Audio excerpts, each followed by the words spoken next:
In the sky where seasons pass, autumn fills the air. 私は何の憂いもなく秋の星々をみんな数えられそうです。 Pues ya no puedo contar cada estrella que brilla en mi corazón. Таң ататын себептен, ертең кеш бататын себептен, әлі менің жастығымның бәрі бітпегеннің себептен. One star for memories and one star for loving. یک ستاره برای تنهایی. Poesía en una estrella. 星一つに詩と Bir жұлдызға, ана, ана.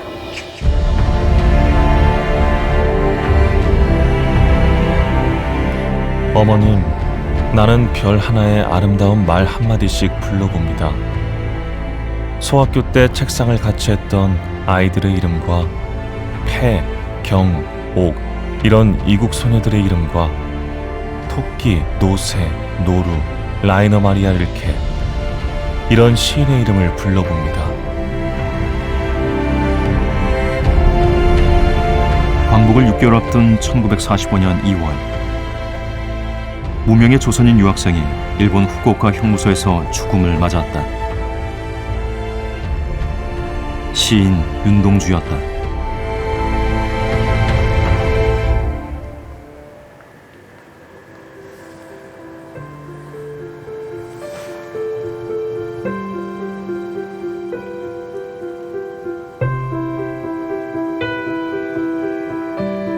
Бұл кісінің өлеңдерін оқығанда менің байқағаным жұлдыз дейтін сөздер өте көп кездеседі. Менің ойым жұлдыз дейтін өте әдемі жарқырайды және де оған қол жету қиын емес пе? Сол бұл кісі кезінде өз елінің бостандығы осы жұлдыз сияқты алыс және қиын болып көрінбеді ме деп ойлаймын. I think reading his poems, he talked about his loneliness and he talked about the suffering. He talked about being far from his family and being separated. And I think by reading his poems, you could see that he was a very deep person. Like he had a very deep heart and very emotional. 이름 없는 시인으로 암흑의 시대를 살다간 청년. 단 한 권의 시집으로 시대와 언어를 초월한 불멸의 시인. 윤동주를 만난다.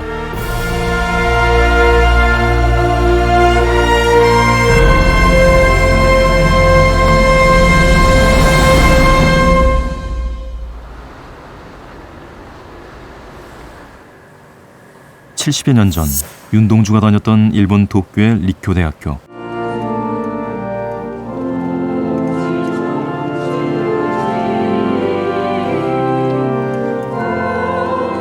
해마다 윤동주의 기일이 돌아오면 그가 다니던 학교 안 교회에는 수백 명의 일본인들이 모인다.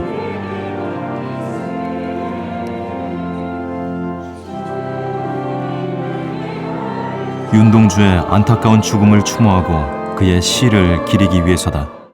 女子死ぬ日まで空を仰ぎ一点の恥ずべきことなきを安易に起こる風にも私は心苦しんだ 별을 노래하는 마음으로 모든 죽어가는 것을 사랑해야지.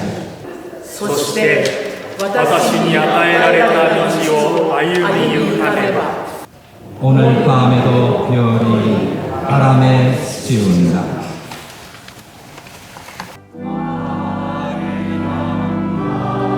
윤동주가 즐겨 불렀다는 아리랑을 부르는 일본인들.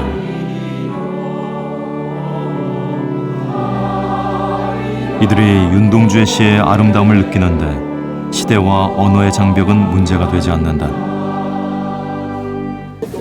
なんか聞くとまた違った感じが悲しみがなんかそういうことがあったんだなって思いました。詩の朗読ってこんなに美しいのかというその時に韓国語の美しさも美しいものだなとその時の感動が最初です。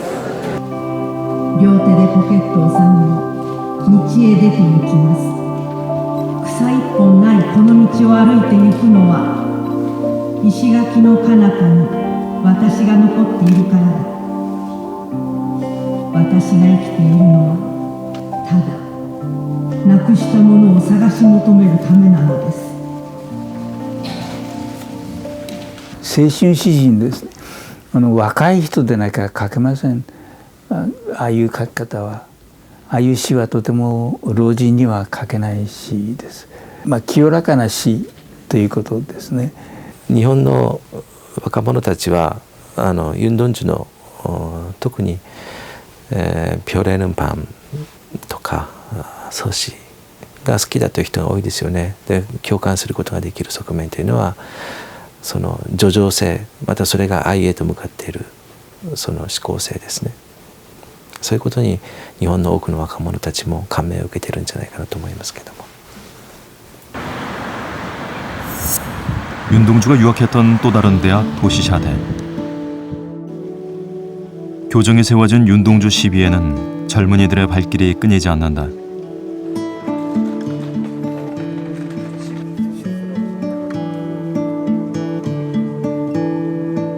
이곳 도시샤대 영문과에 다니던 1943년 윤동주는 불시에 들이닥친 일본 경찰에 체포됐다.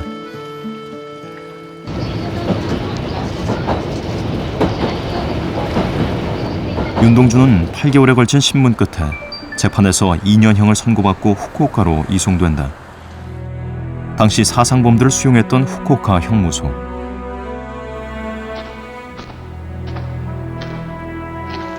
윤동주는 위험한 사상범으로 다른 죄수들과 격리돼 형무소의 독방에 갇힌다.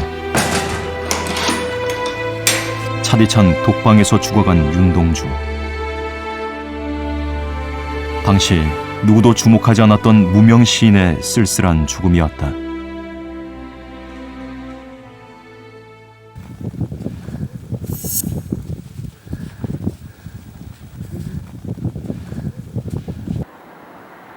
생전에 윤동주가 발표하지 못했던 시집은 후배인 정병욱의 고향집에 숨겨졌다.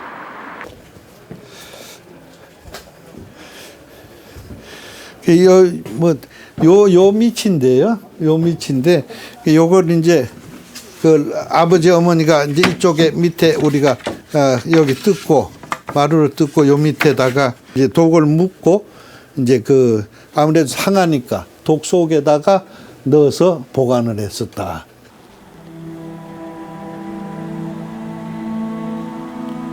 마루 밑에 숨겨진 시집은 철저히 비밀에 붙여졌다. 조선어를 읽고 쓰는 것이 모두 금지됐던 일제 말기. 윤동주의 한글시는 소지하고 있는 것만으로도 체포될 수 있는 불온 문건이었다. 그러나 정병욱은 일본군에 징집돼 전쟁터로 향하면서 자신이 돌아오지 못하더라도 이 시만큼은 꼭 세상에 전해져야 한다고 당부했다. 형님이 학병을 가시면서 하신 이야기가 이걸 맡기면서 원고를 맡기면서 내가 만약에 학병에 또 죽고 못 돌아오면 죽어서 돌아올 수가 없으면은 독립하기 전에는 이 원고를 내놓지 말고 만약 못 돌아올 때는 내가 죽고 나면은 이 원고를 연대를 가져가서 이걸 발표하게끔 해라. 기적이에요, 기적. 지금까지 그렇게 정말 6필 원고까지 완전히 보관되고 동시까지도 다 보관됐다는 것은 기적입니다. 해방 직전에 뭐 시를 발표한 적이 없으니까, 시인으로 공인받은 적이 없으니까, 그러니까 나중에 정말 우연히 그 친구와 이제 동생 집안의 그 힘으로 재발굴된 거죠. 이건 정말 우리나라 문학의 축복이라고 생각해요.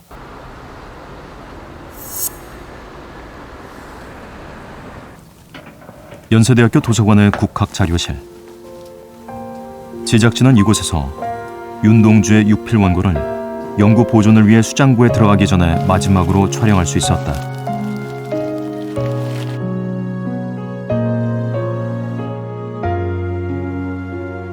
(70여 년) 전의 원고를 손상하지 않기 위해 촬영은 조심스럽게 진행됐다.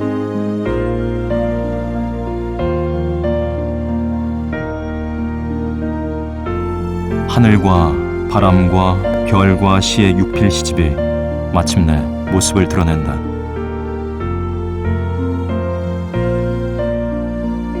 표지 바로 뒤에 만년필로 써진 서시. 청년 윤동주의 정결한 필체가 생생하게 전해진다.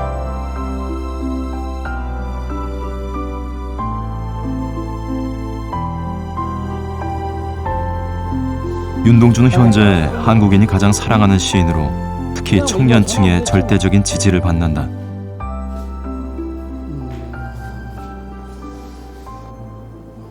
(70여 년) 전 쓰여진 그의 시가 현대 젊은이들에게 큰 울림을 주는 이유는 무엇일까?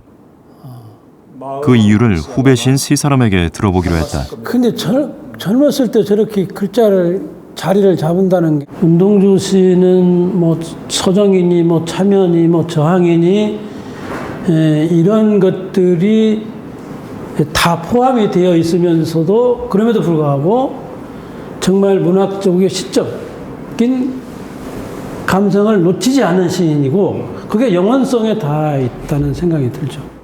청년쯤으로 이렇게 막 넘어가는 그 지점에 윤동주가 주는 그 묘한 각오, 결심 이런 걸 하게 하는 시예요.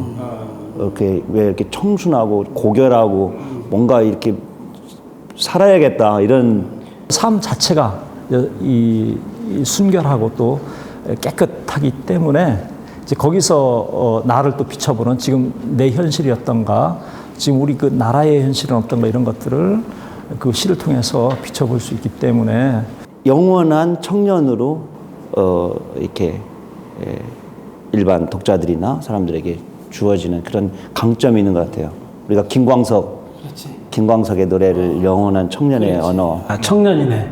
그 말이 딱 맞는 말인데 윤동주는 영원한 청년 시인이죠. 영원한 청년 시인 윤동주. 그 시의 감동은 한국에 국한되지 않는다. 각국의 언어로 번역된 윤동주 시집, 하늘과 바람과 별과 시.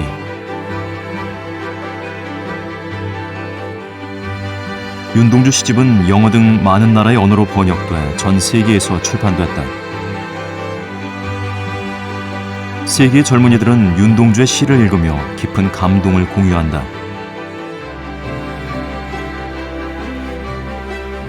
The reason I like his poem is because he doesn't use any fancy or difficult words, so it's really easy to follow, it's easy to read. However, his message is really profound and it's incredibly deep. And it also really helps me look back on myself and really reflect on myself. So many times when I read his poems, it really helps me to reflect on myself, and that's why I love his poems. Alors, je pense que son style d'écriture est assez doux et assez honnête finalement. En fait, l'auteur se dévoile petit à petit dans ses écrits et on peut essayer de s'identifier au poète. Et vraiment, je pense que c'est pour ça qu'il est spécial, que 윤동주 est spécial, c'est qu'on aime vraiment également la personne qui écrit et pas simplement son écriture. 제가 20대를 보내면서 윤동주 선생님이 하늘을 보면서 별이 스치우는 모습을 보고 일제시대의 강점기에서 젊은이들 가슴속에 있었던 어떤 야망이나 포부가 무엇이었을까? 그리고 그걸 이루지 못했을 때 오는 안타까움이랄까? 이게 무엇일까라는 생각들이 드는데 반면에 이제 저 같은 경우는 지금 내 나이에 내가 가져야 할 포부나 야망이 뭘까라는 걸 한 번쯤 돌아보게 하는 구절이었습니다.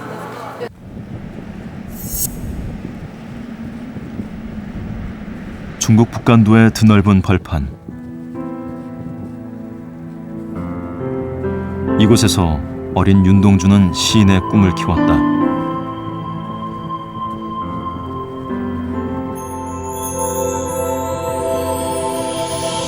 윤동주가 태어난 명동촌은 100여 년 전 북간도 제1의 조선인 마을로 지금도 옛 모습을 간직하고 있다.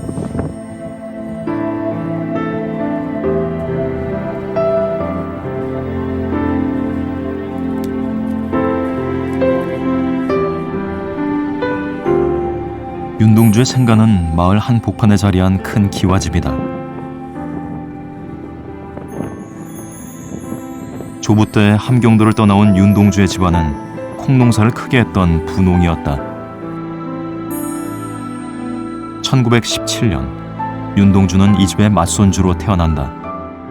당시 아버지는 신학문을 배운 지식인이었고 마을 전체가 기독교로 개종해 윤동주는 자유로운 분위기에서 자랐다. 교육열이 높았던 명동촌 사람들은 마을에 학교를 짓고 독립투사들을 교사로 맞았다.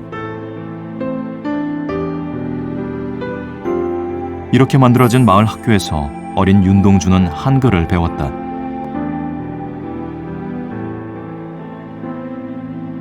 이후 평생을 함께한 동갑내기 사촌 송몽규와 서울에서 발간되는 소년 잡지를 구독하기도 했다.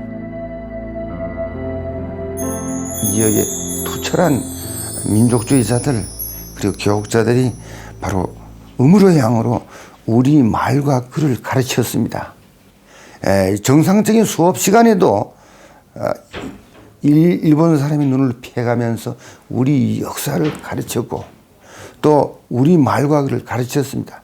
특히 저녁이면 농꾼들이 고단한 몸을 이끌고 어느 한 집에 모여서 그때 통행되는 자습독본을 가지고 우리 말본을 통해서 우리 말과 글을 배웠습니다. 1931년 윤동주의 집안은 명동촌을 떠나 용정 시내로 이사한다. 시내엔 현재 대성중학교의 전신인 은진중학교가 있었다.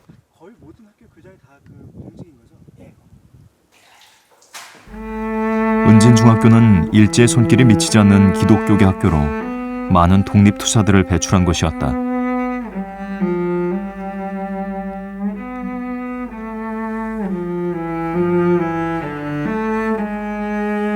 당시 집안의 가세는 기울었지만 윤동주는 이곳에서 조선인으로서의 자부심을 지킬 수 있었다. 여기 용정에도 그때 이미 저기지가 섰다시피 일단 이런 서구의 이런 종교의 기탁하면 그 노래도 나오잖아요. 환난 자는 이리 오라. 그것처럼 일본에서 감히 다치지 못하는 치유의 법근지대가 돼버린 거죠. 때문에 뻔히 보면서도 이제 여기 은진중학을 가보면 알겠지만 은진중학 역시 일본 영사관과 거리 하나를 사이고 두고 있지만 학생들이 운동을 하다가 학교를 들어가면 그것이 조개지기 때문에 일본 경찰들이 담장 밖까지 쫓아왔다가 학교에 들어가지 못해요. 소년 시절 윤동주는 여러모로 눈에 띄는 학생이었다. 공부든 운동이든 못하는 게 없었고 특히 축구 선수로 활약하기도 했다. 손재주도 좋아서 직접 재봉틀로 축구 부원들의 옷에 번호를 수놓기도 했다. 문예부원으로도 활동하며 멋부린 시를 써보던 소년기. 윤동주는 운명처럼 시인 백석의 시집 사슴을 만난다. 당시 향토적인 시어로 이름이 높았던 백석의 시집을 윤동주는 도서관에서 노트에 옮겨 적었다고 한다.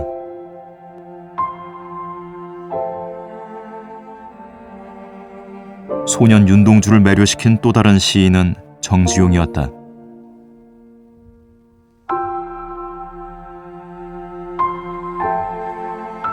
조선어를 아름답게 다듬은 정지용의 시어를 윤동주는 걸작이라고 평하고 시 한 편 한 편에 옆줄을 치며 정독한다.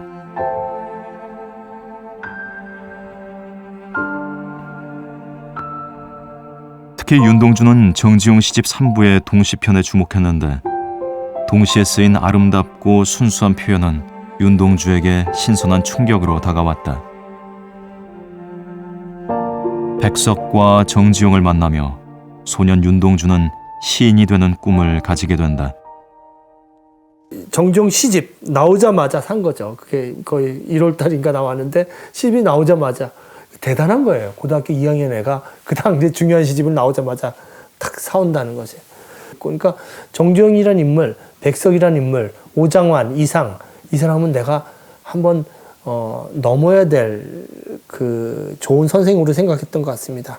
그리고 이제 이사 갈 때마다 정지용 시집을 빼놓지 않았다는 기록들이 동생 친구들 이런 기록에서 나옵니다. 정지용 시집을 늘 이삿짐에 넣고 다녔다. 그 전까지는 막 어려운 현학적인 이런 거를 해서 막 의미를 그냥 중첩시키고 복잡하게 이런 거를 시라고 생각을 하고 썼는데 그 정지용 시에서 그 동시가 받는 대우를 보면서 그 놀라기도 하고 동시에 가치에 새롭게 눈을 떠서 그 이후로 자기가 동시를 쓰기 시작했지.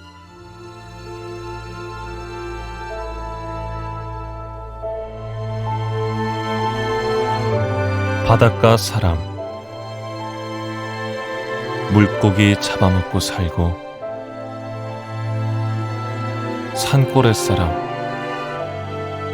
감자 구워 먹고 살고, 별나라 사람, 무얼 먹고 사나.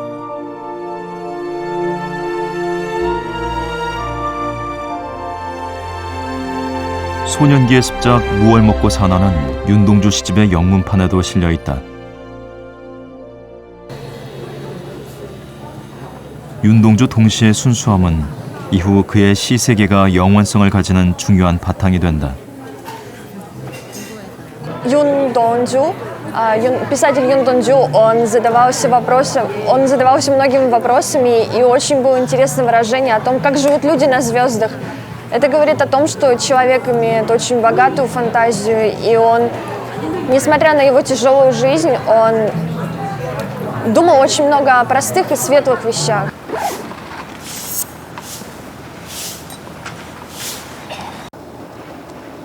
중일전쟁이 발발한 다음해인 1938년 윤동주는 연희전문학교 문과의 신입생으로 기숙사에 들어선다. 지금은 윤동주 기념관으로 쓰이는 옛 기숙사 건물에는 시인의 꿈을 안고 연희전문학교를 찾았던 청년 윤동주의 설렘이 서려있다.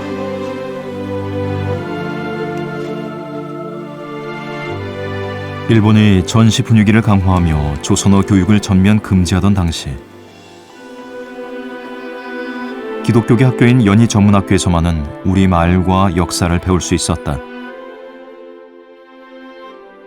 제가 알기에 그 당시에 연희전문은 지옥이에요. 술, 담배 먹어도 퇴학이야. 정학이 아니야. 그 정도로 무시무시한 학교였어요. 매일 예배 보고. 이제 윤동주니까 거기에 친화력을 가졌지. 근데 윤동주하고 아주 궁합이 봤어요. 연희전문이 가르쳐준 기독교 정신, 또 특히 거기서 한글을 배웠다는 거. 이런 거. 또 그때 한국 역사도 배웠어요. 위당 정인보 선생이 계셔가지고 이런 것이 윤동주의 생각을 더 기름지게 한 것 같아요. 당시 연희전문에는 한글학자인 외솔 최현배 선생도 있었다. 윤동주는 늘 맨 앞자리에서 최현배 선생의 강의를 경청했다고 한다. 윤동주의 연희전문 1년 후배인 유동식 교수. 연희전문학교 1학년 때 사진이지. 윤동주와 맞은편 기숙사 방을 썼던 그는 조용했던 선배 모습을 기억한다. 뭐 시인인지도 몰랐어. 우리는 참 아주 얼굴색이 아주 하얗고 아주 선빛이 깨끗한 아주 그런 티가 없이 있고, 시도 그렇지만은 생김새가 아주 티가 없이 생긴 분이야. 늘 미소 짓고, 나중에 시를 보니까 그 모습이 그대로 드러나는 그런 참 아주 맑고 깨끗한 그런 인상이었는데, 북간도에서 온 맑고 깨끗한 인상의 유학생에겐 모국의 모든 것이 문학의 자양분이었다.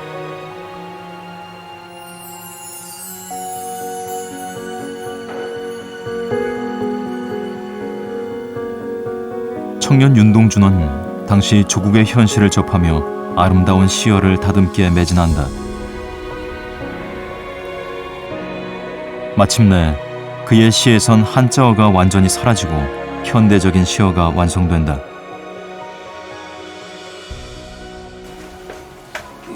윤동주 시 연구의 권위자인 마광수 교수는 윤동주가 이 시기에 그 전까지 누구도 해내지 못했던 문학적 성과를 이뤘다고 평가한다. 이분은 일어로 된 시가 없습니다. 그 난해한시로 유명한 이상의 작품만 해도 반이 일어로 됐습니다. 일어. 근데 이분은 한글이 말소된 시기에 한글로만 썼어요. 근데 윤동주는 시어가 없어요. 다시 말해서 문어체가 없어요. 전부 구어체야. 그러니까 맞춤법만 좀 바뀌었을 뿐이지 해방 전후의 시인, 해방 전후까지의 시인들 가운데 지금 읽어서 누구나 다 알 수 있는 시 대봐라. 윤동주밖에 없어요. 누나의 얼굴은 해바라기 얼굴 해가 금방 뜨면 일터로 간다.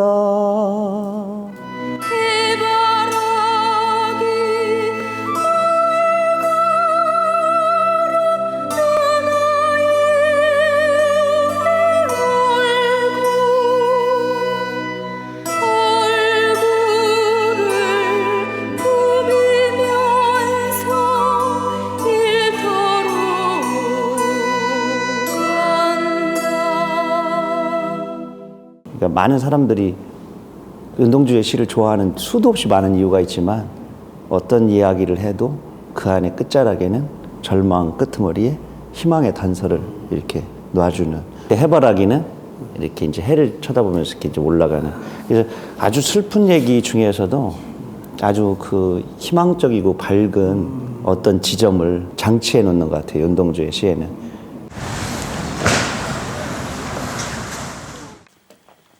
시를 제외하면 윤동주의 유품은 남아있는 것이 많지 않다.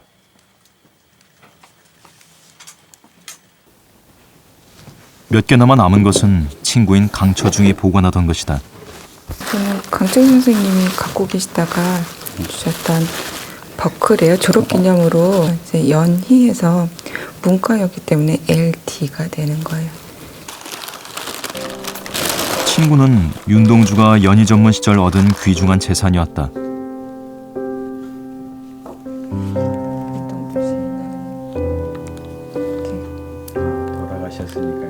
내성적이고 조용한 성격으로 소수의 친구들과 교류했던 윤동주에게 기숙사에서 같은 방을 쓰며 함께 교우회지를 만들었던 강처중은 헌신적인 친구였다.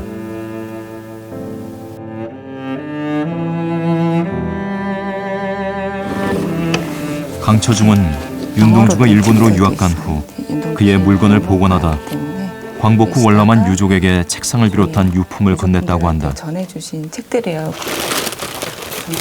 책상이 원래 있었는데 이사를 여러 번 하다가 너무 이제 부서지고 그래서 서랍만 남겨놓으신 거예요. 안증뱅이 책상. 안증뱅이 책상이라고 그러더라고요. 옛날에 다 뭐 그거지. 그런 거였는데 이제 책상 이제 겉에 건 다 부서지고 망가지고 해서 서랍만 남아있어요. 그럼 우리 집에서 보관을 열심히 잘 하신 거네요. 정말 열심히 하셨어요. 정말 고마운 분이세요. 저희들이 이렇게 그 당시면은 굉장히 어려운 시절이었을 건데 친구를 위해서 그 책상하고 기타 이제 그 유품하고 이제 원고를 그 보관하셨다는 거 보면은 전체 친구 간에 상당한 그 의리가 있었잖아 이런 생각이 들어요. 강처중이 복원한 윤동주의 유품에는 수십여 권에 이르는 책도 있었다.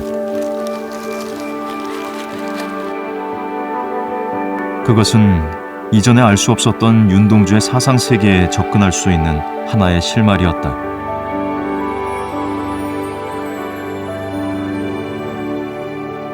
윤동주를 연구한 왕신영 교수에 의하면 이 책들은 당시 일본에서도 잘 알려지지 않았던 미학 이론서였다.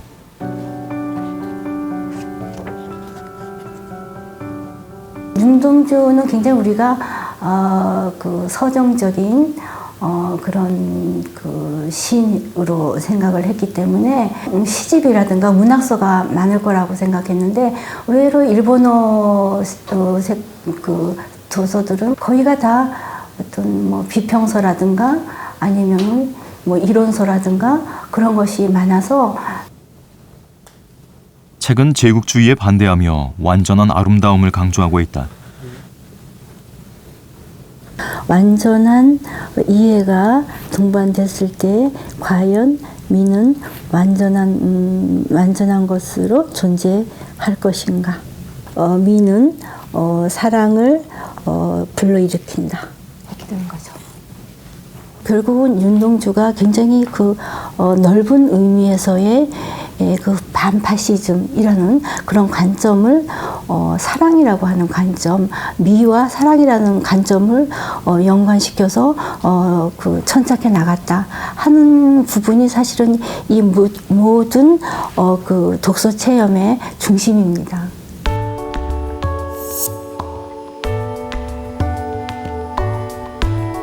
전세가 악화되자 일본은 혹독한 식량 정책을 펴기 시작한다. 기숙사 역시 식량 배급이 좋지 않아 윤동주는 현재 서촌으로 알려진 누상동 일대에 하숙을 얹는다.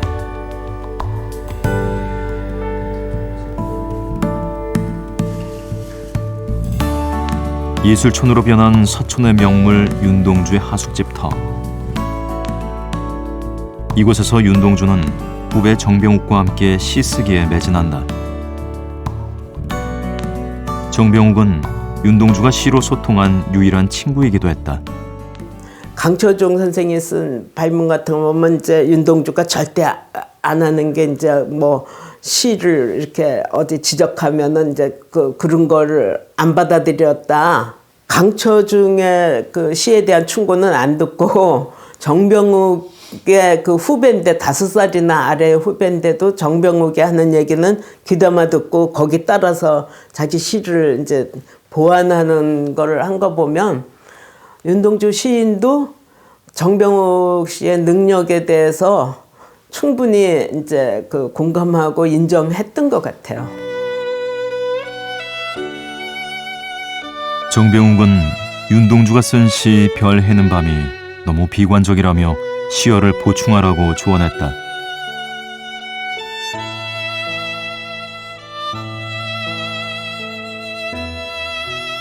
이렇게 해서 현재 우리가 아는 별 해는 밤의 마지막 년이 완성됐다.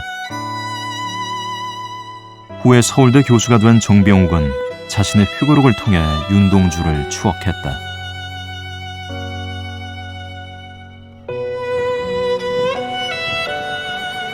동주 형은 항상 남 먼저 느끼고 깊이 생각하고 무엇이든 예사로 보아 치우지는 않았다. 길을 걷는 중간에 지나가는 사람들을 유심히 들여다보기도 하고 그 사람들의 대화에 귀를 기울였다. 가냘픈 꽃이 핀 이상한 풀이 있으면 곧잘 꺾어서 단추 구멍에 꽂았다.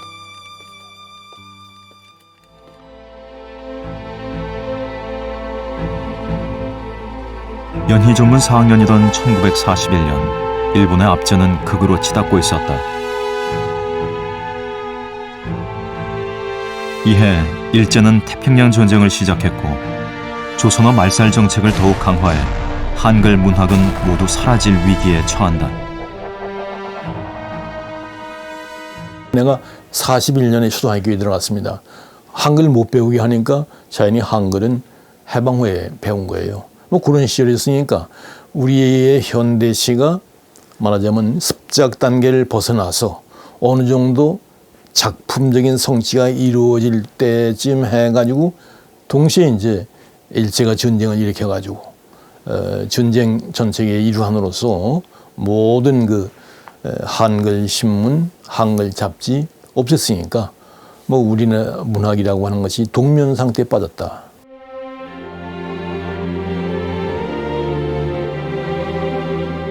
한글 문학이 금지되던 이 시기 윤동주는 시집 하늘과 바람과 별과 시를 완성한다.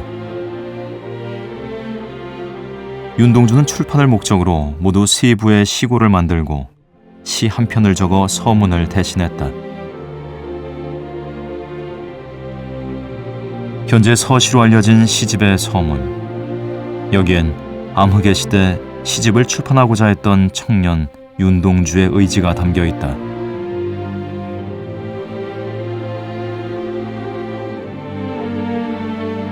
윤동주는 3부 중 한 부를 정병욱에게 기념으로 전했다. 현재 남아있는 윤동주의 친필 원고다.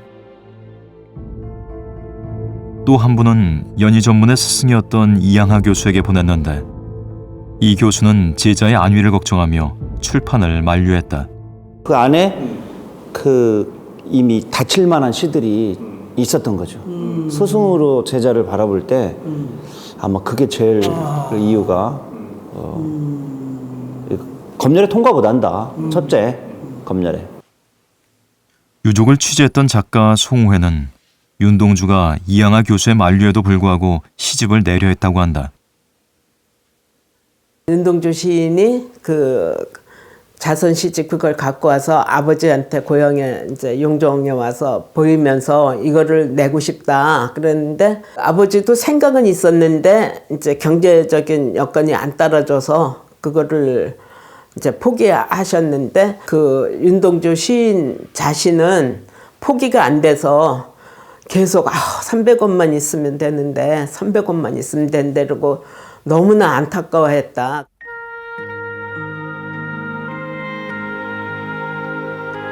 윤동주가 위험을 무릅쓰고서라도 출판하려 했던 육필시고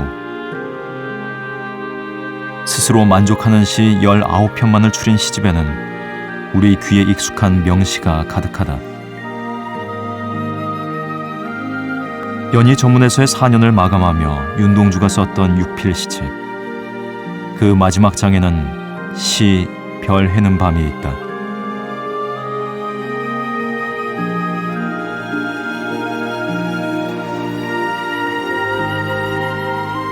계절이 지나가는 하늘에는 가을로 가득 차 있습니다.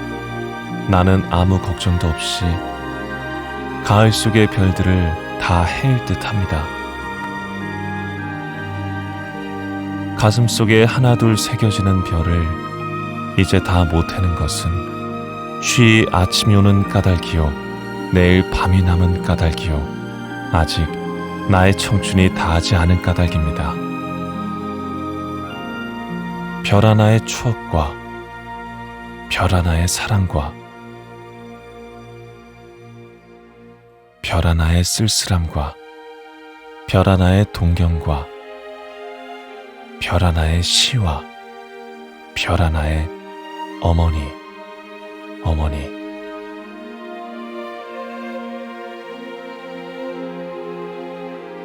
어머님, 나는 별 하나에 아름다운 말 한마디씩 불러봅니다. 소학교 때 책상을 같이 했던 아이들의 이름과 패경옥 이런 이국 소녀들의 이름과 벌써 애기 어머니 된 계집애들의 이름과 가난한 이웃 사람들의 이름과 비둘기, 강아지, 토끼, 프란시스 잠, 라이너 마리아 릴케 이런 시인의 이름을 불러봅니다. 이네들은 너무나 멀리 있습니다. 별이 아스라이 멀듯이. 어머님, 그리고 당신은 멀리 북한도에 계십니다. 나는 무엇인지 그리워 이 많은 별빛이 나린 언덕 위에 내 이름자를 써보고 흙으로 덮어버리었습니다. 따는 밤을 새워 오는 벌레는 부끄러운 이름을 슬퍼하는 까닭입니다. 그러나 겨울이 지나고 나의 별에도 봄이 오면 무덤 위에 파란 잔디가 피어나듯이 내 이름자 묻힌 언덕 위에도 자랑처럼 풀이 무성할 계획다.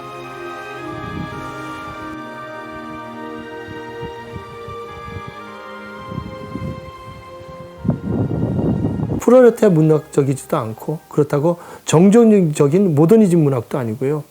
그리고 또 서정주적인 어떤 생명파 문학이나 어떤 그런 흐름도 아니고 정지용이 만들어낸 박두진, 박목월이라든지 그런 류도 아니고 그리고 친일파 문학도 아니고 윤동주는 그야말로 독특한 자기의 그 작품을 만들어낸 거죠. 윤동주는 어떠한 사조에도 지배를 받지 않고 오로지 자기가 느끼는 그 모든 것에 대한 어떤 그 슬픔, 작가가 할 일은 자기를 헤쳐내는 거예요. 솔직하게 자기의 내면을 드러내는 걸로 시작해야 되는 거거든요. 그럴 때 이제 뭐 소설이고 시 합쳐서 해방 전후기까지 그 윤동주만한 윤동주 같은 글을 쓴 분이 없어요.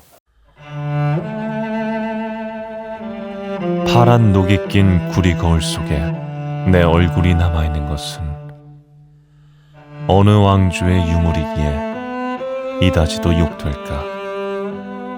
나는 나의 참회의 글을 한 줄에 줄이자 만 24년 1개월을 무슨 기쁨을 바라 살아왔던가.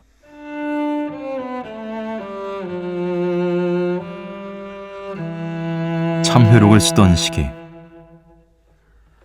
긍지 높은 청년은 생애 최초의 굴욕에 직면해 있었다. 참회록의 친필 원고에는 이 시기 윤동주의 고민이 묻어난다. 격정적으로 휘갈긴 낙서에서 보이는 질문, 시란 무엇인가?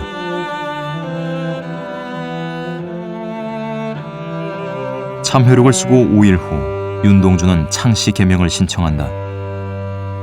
끝까지 창씨 개명을 거부했던 그였지만 일본 유학을 위해선 히라누마 도주라는 이름을 받아들여야 했다.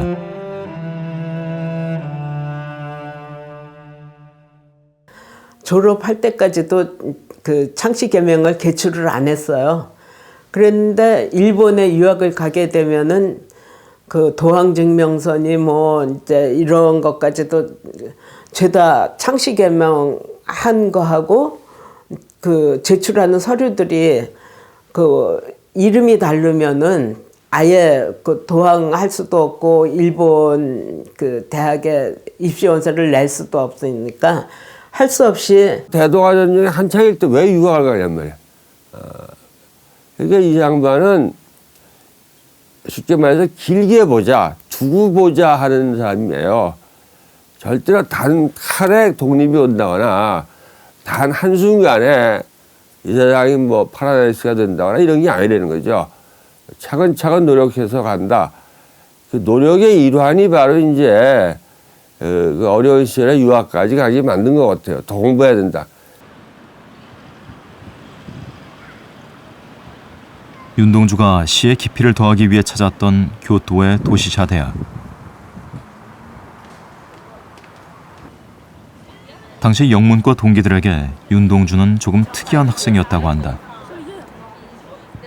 オタクやることがあれでしょ。ユントンジュンさんに当てられないからわからないでしょ。どんな風だったか。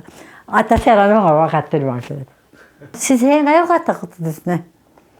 お背が高くてね。いつも姿勢が良かったです、あの方。その時名前何と言いました、ユンドンギさんは。やっぱりユントンジュンっておっしゃってました。それで名前を覚えたんです。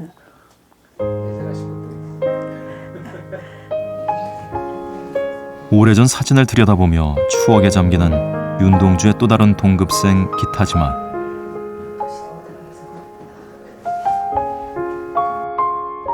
이 사진을 찍은 날 윤동주는 일본인 동급생들에게 아리랑을 들려주었다.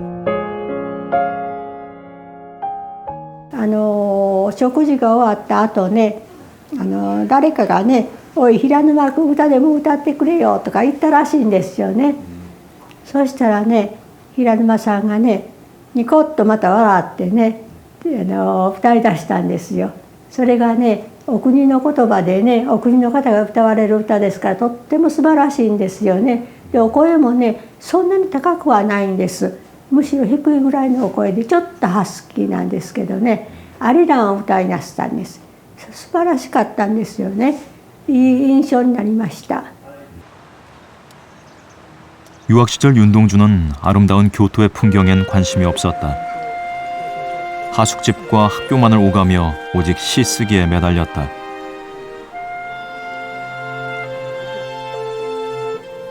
일본에서 쓴 시들은 편지와 함께 고국의 친구에게 보내졌다. 현재 윤동주가 일본에서 쓴 시는 5편이 전해지는데 강처중에게 보낸 편지에 담겨 있던 것들이다.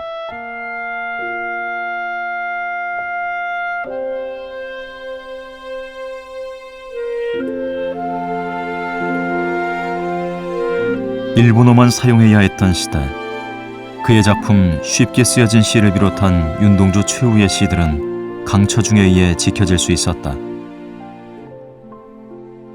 윤동주 선생님이 일본에서 그 어려운 생활을 할 때 그 편지를 아마 주고받은 것이 있는 것 같아요. 그래가지고 그 편지를 이제 아버님이 받아가지고 그 편지 속에는 시가 몇 편이 아마 들어있었던 것 같아요. 그래서 그것이 그때 당시에 이제 사상 문제도 있고 그래서 여러 가지 문제 때문에 편지는 태워버리고 그 이제 시는 그 땅에 묻어서 보관했었다고 합니다.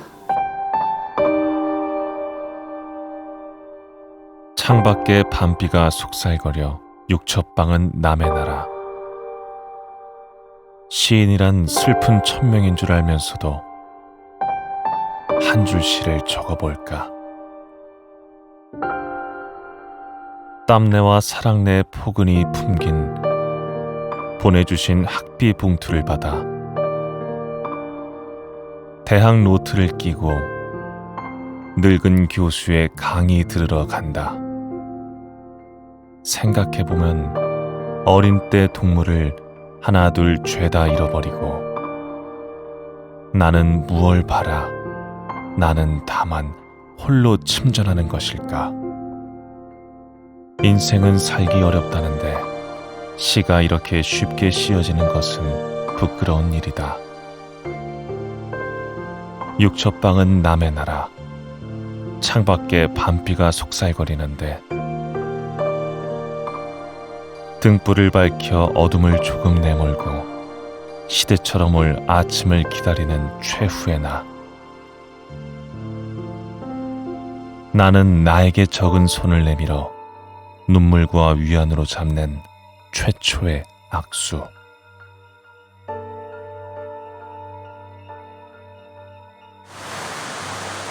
(1943년) 하숙집에서 형사들에게 체포된 윤동주는 시모가모 경찰서의 유치장에 감금된다.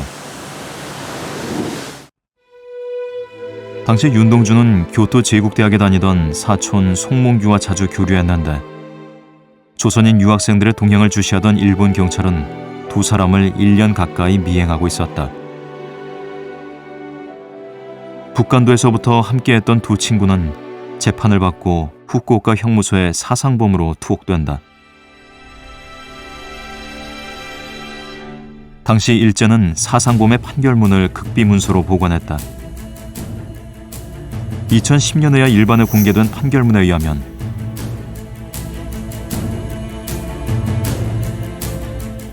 윤동주는 조선민족이 실력과 민족성을 향상해 독립해야 하며 이를 위해 일본이 패전할 때에 맞춘 무력 봉기의 필요성을 강조했다. 또한 일본 사법부는 윤동주가 민족적 문화권을 가진 것을 문제 삼았다. 투옥된 지 10개월 만에 윤동주는 28세의 나이로 운명한다. 윤동주와 함께 수감돼 비슷한 시기에 죽음을 맞은 송몽규는 윤동주의 유족에게 그들이 정체를 알 수 없는 주사를 맞았다는 말을 남겼다. 윤동주의 죽음에 대한 의혹은 지금까지도 끊이지 않는다. 이런 책이 있어요. こういう本があるんですけども、これはアメリカ軍の捕虜を生体実験してるんですよ。実際に刑務所の人たちにはいろんな実験がされていた痕跡が見られるんですよね。ですからユン・ドンジュが注射を受けていたというのも決して軽々しく見てはいけない、やっぱり何らかのことがあったんじゃないかなというふうには思いますね。 윤동주의 아버지는 후쿠오카 형무소에서 수습한 아들의 시신을 고향인 북간도 용정의 교회 묘지에 묻었다.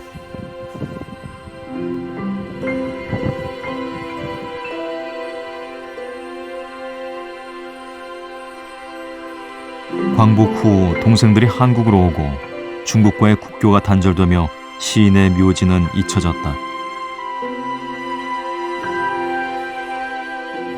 이후 문화 대혁명 시기에 윤동주 가문은 소지주로 지목돼 일가의 묘지가 파헤쳐져 누구도 윤동주 묘의 정확한 위치를 찾을 수 없었다. 1985년 윤동주의 묘를 찾아 나선 한 일본인 학자가 묘비를 찾는 데 성공한다. 이렇게 사후 40년 만에 윤동주의 묘지가 세상에 공개됐다. 당시 조사에 나섰던 오무라 교수는 발견 당시 묘가 거의 버려진 상태였다고 한다. もうほとんどこの丸い山はなくて平らになっていました。そして文字が書いてありますけど、両側面と後ろに、から前の方は見えましたが、後ろの方は埋まっていました。でそしてそれを2、3日してスコップを用意して、火全体を見ることができるようにしてこう土を盛り上げて、お若らしくしてで、トゥマンガンで取れた魚を備えて簡単な제사をしました。 지금은 중국 정부에 의해 복원된 윤동주의 묘지. 무명의 청년 윤동주는 죽고 나서야 시인이라는 이름을 얻었다.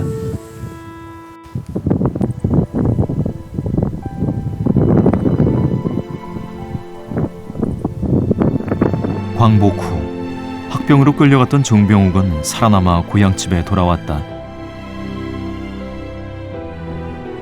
그리고 윤동주의 시를 세상에 알리는 것을 일생의 사명으로 삼는다.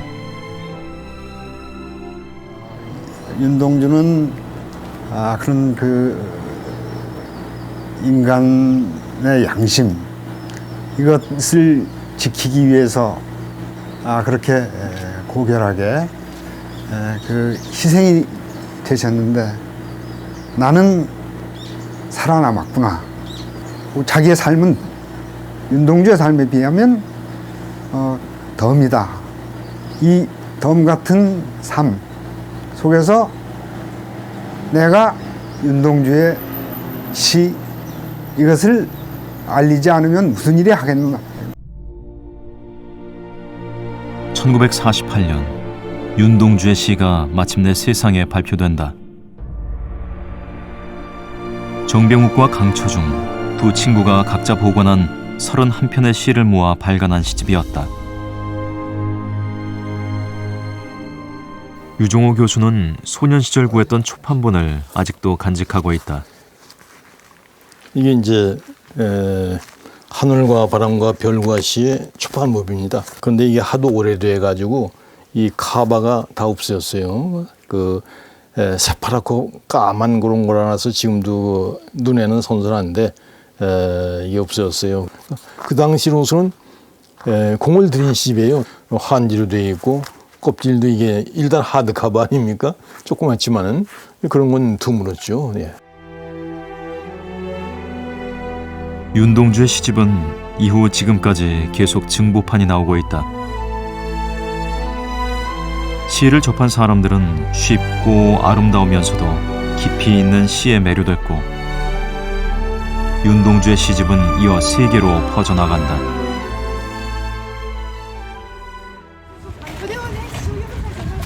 윤동주의 71주기의 기일이었던 지난 2월 16일 옛 후쿠오카 형무소가 있던 자리에 일본인들이 모였다.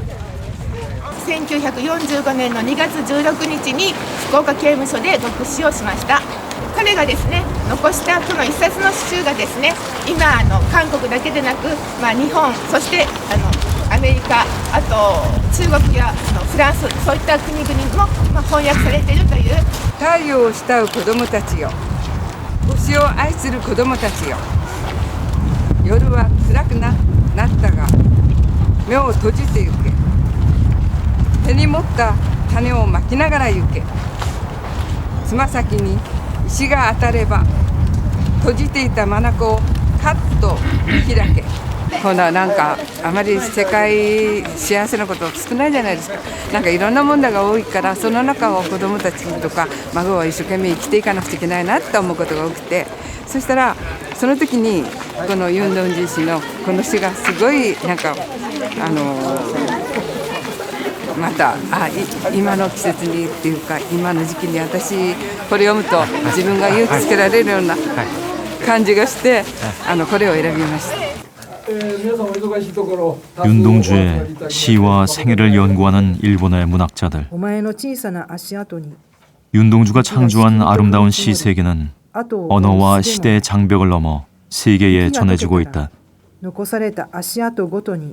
まあ、すごく魂が美しいっていうのは本当言葉に表れるんですよね、魂の美しさって。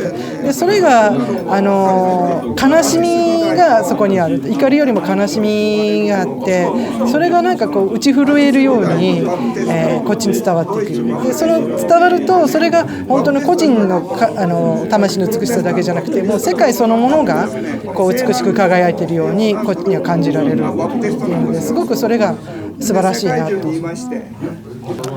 それはやはりユンドンジュの詩が決してその一民族といったそのものではなくて、やはり人類人間の在り方、そういうものをやっぱ根底から問うている詩ではないか。やっぱりその中心にあるのはやっぱり愛でしょうね。愛で、そういう意味ではやっぱりキリスト教的な人間観かもしれません。人類です。人類愛。